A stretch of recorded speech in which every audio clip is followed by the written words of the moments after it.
core strength exercises that I demonstrate in the office all the time, starting with the bird dog for your paraspinal muscles in your back.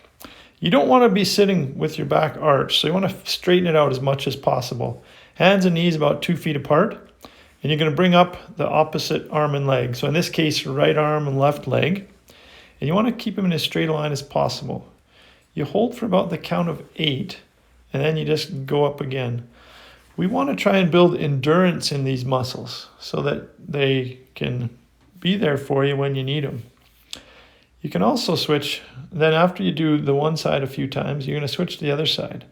Right there where I lift that hip up, you want to avoid that. You want to keep your hips parallel to the floor so that you're not just balancing on the other leg and you're actually using your back muscles to do these exercises.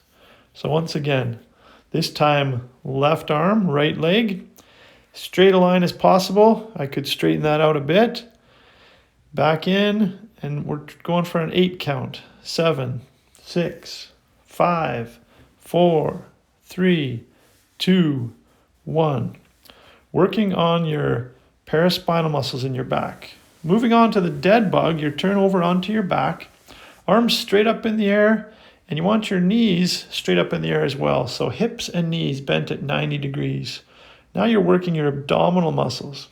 You're using a cross coordination pattern again. So the upper body does the opposite thing as the lower body. And you're going to alternate. So left arm, right leg, down till you're just off the ground, count about 5 and repeat. You're going to do a few sets of these. We can talk about numbers in the office if you like. But you're going to go with what you're comfortable with, and then you're going to push yourself as you increase your abilities and increase the endurance in those core supporting muscles. Good. Now the last one is side bridges. Some of you might call these a side plank.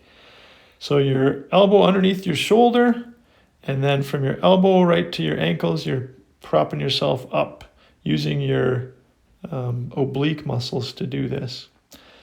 Now you can also turn onto your stomach and do a front plank, and then you're using other supporting muscles as well.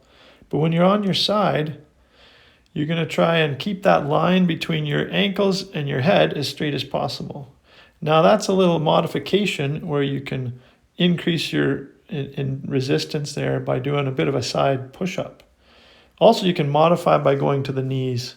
But there's 3 core exercises that help with the supporting muscles to give you a strong and healthy back.